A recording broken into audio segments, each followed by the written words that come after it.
Hello, welcome to Modern Monday, where I take a look at a movie from the 2000s and give it a review. And today, I'm taking a look at DareDevil from 2003, starring Ben Affleck and Colin Farrell, Jennifer Garner, and Michael Clark Duncan. Okay, a bit of history with me and the character of DareDevil.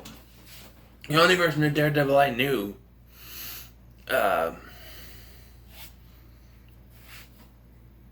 was from the Spider-Man animated series. So I knew about Daredevil. When the movie was announced, the movie was shown, it was going to come to theaters and stuff, I'm like, I don't know how I feel about that. Like, I knew the story of Daredevil, what happened to him, well, we'll get to that. But it's like, yeah, I was too keen. So when it came out on VHS and DVD, my mom kind of forced me to buy it. We were at Kmart, we're looking around, they had a display, and she said, hey, why don't you buy this and we can watch it together as a family. And yeah, I remember to this day, it's the only movie that my mom has ever really forced me to buy.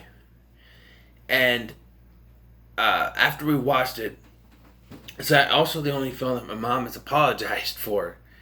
As we watched it, she's like, I'm sorry, I should have let you, it's your money, I should have let you buy what you wanted. I'm just okay. But the thing is, I didn't hate it. I still don't hate it. And this is the director's cut. And it's a half hour longer than the original cut. The original cut is 103 minutes. This is 133 minutes. And to me, it goes pretty fast. The pacing of this film is not slow at all. We got criticisms when it came out, like, oh, it's too dark. You can't do a lighthearted Daredevil film. You just can't. The story is a dark story. It takes place in Hell's Kitchen. You can't do a lighthearted version. Even the version on the Spider-Man animated series was dark. What is the story here? The story is Matt Murdock, when he was a kid, he got in an accident where this truck with chemicals got turned over, a chemical splashed in his eye, and if you go by the comics, also created the Teenage Mutant Ninja Turtles. I kid you not. How big I shit my pants when I found that out. But it blinds him. But it doesn't blind him, as it also gives him special powers.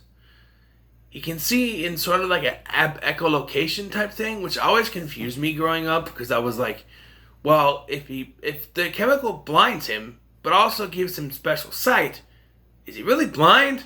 And yes, he's blind.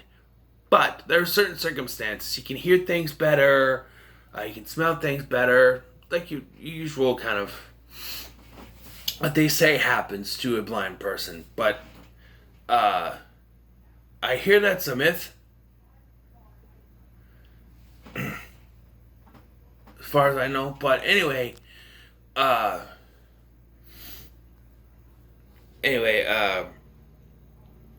and he uses this ability to hunt down people responsible for his father's death, the Kingpin, which in this film was played by Michael Clark Duncan. And I remember when I first saw this, I was like, what?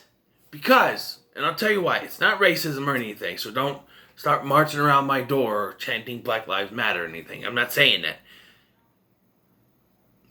My problem was that, as far as I had known, my exposure to the character of Kingpin was a big fat white guy, not a big muscly African American dude. And Spider-Man animated series version of the Kingpin, and I liked how they incorporated Daredevil into that story. Peter Parker is framed for a crime he didn't commit, so Matt Murdock comes in and he brings in Daredevil, of course, because it's the same guy, but yeah. And I like the portrayal of Kingpin on the animated series. So when they showed that Michael Clark Duncan, an African-American actor, was going to play the role, I was skeptical. Now, I've never been a big fan of this whole, we need ethnic diversity in comic book movies. That works if there was ethnic diversity in the comics they came from to begin with. And that's why people are saying, when apparently Disney and Marvel want to cast African American Professor X and Magneto, and I'm telling you, no. One particular reason is that it doesn't work for Magneto's story at all. He's Jewish. And while there could be African American Jews out there, I don't think there were any African American Jews during the Holocaust. I mean, back then, at least for the Nazis, that would be like a double, wouldn't it? I don't think that was a thing back then. Now, maybe. But back then, not so much. I just don't think that that's a good idea. And when I saw that Michael Clark Duncan was playing this role, I'm like, I'm not sure how I feel about an African American Kingpin. But he changed my mind quickly. The way he commands the screen, the way his presence is felt throughout the film, he does a pretty good job. And the final fight with Daredevil in the office and stuff, perfect. Michael Clark Duncan changed my mind on this. I think he's... I haven't seen Vincent D'Onofrio in the Daredevil TV series. I started watching that years ago, back when the first season was released, and I never finished it. Not that I didn't want to, I just never did. So, Michael Clark Duncan's really I have to go by, and really, Michael Clark Duncan did such a good job. They brought him back for the Spider-Man animated series that was on MTV. He was in at least one episode there. Of course, they made him fat in that one, but here, he's a muscly kind of dude, because Michael Clark Duncan, while being somewhat heavyset, wasn't fat by any means. He had muscles on him.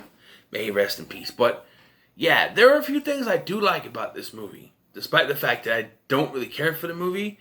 We had Michael Clark Duncan, as I mentioned, is one thing I like about it. Colin Farrell as Bullseye, yes. As much as Colin Farrell didn't have very good movies in the 2000s, two that stand out are this one and Miami Vice, which I bought because of Jamie Foxx. Because I like Jamie Foxx.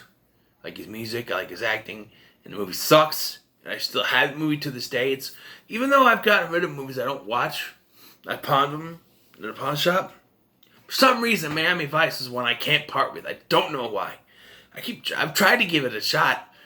When I first got it, I watched it. I'm like, oh, this movie, I don't remember anything about it really now. And then I tried to watch it again when I moved out here. Can't get into it. Maybe, for this channel, I will do a review. I gotta find it. But, maybe. We'll see. Anyway, yeah, Colin Farrell, there's always one line from this film I quote. And it's after he knocks the peanut into the old lady and she chokes on it. And the stewardess comes up and asks if he needs anything. And he looks at her and goes,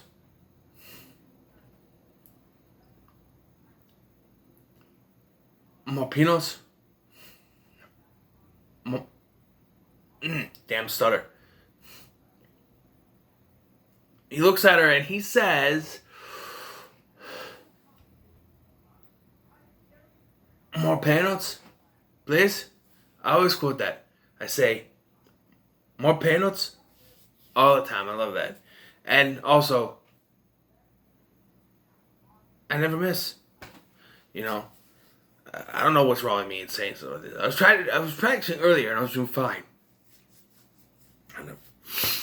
Ben Affleck as Daredevil. Now, stop the hate train. Don't start throwing spears at me. I think that Matt Murdock, especially in the director's cut, I think that Ben Affleck does a great job portraying Matt Murdock in Daredevil. He's great. I think he does a great job. He comes across this guy who has been through tragedy and who's, especially in this version, you got a subplot with Coolio and this trial that he and Foggy are working on. And Coolio, and, trying to figure out whether Coolio's innocent or he's lying or stuff like that, There's that whole subplot. Jon Favreau is Foggy Nelson. He plays characters with weird names in the Marvel movies. Foggy Nelson, Happy Hogan. but he does a great job, and he went on to direct Iron Man and Iron Man 2 later, you know. But yeah, like I said, Ben Affleck is great in the role of Matt Murdock / Daredevil, and Favreau was good too.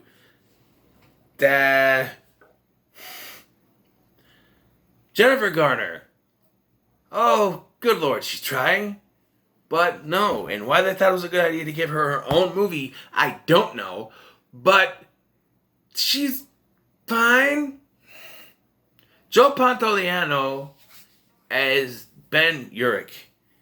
Joe Pantoliano was playing Joe Pantoliano in any film. So, he's playing himself. He's good at it. He's great. The action scenes of this movie are good. One of my favorite scenes of this film is when he's talking to Elektra in the rain. It starts to rain and he can see her face. And then at her dad's funeral, when it looks like they're gonna copy that, she puts the umbrella over her head so he can't see her, you know. And her death scene, I kind of like that, where she thinks she can catch it, but the side goes right through her hand, and she ends up dead. Eventually, this movie's not bad, to be honest. I kind of like the film, to be honest. I know it's not good, but I don't hate it like most people do.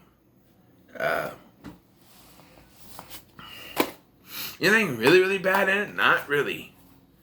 I just know it's not a good film. But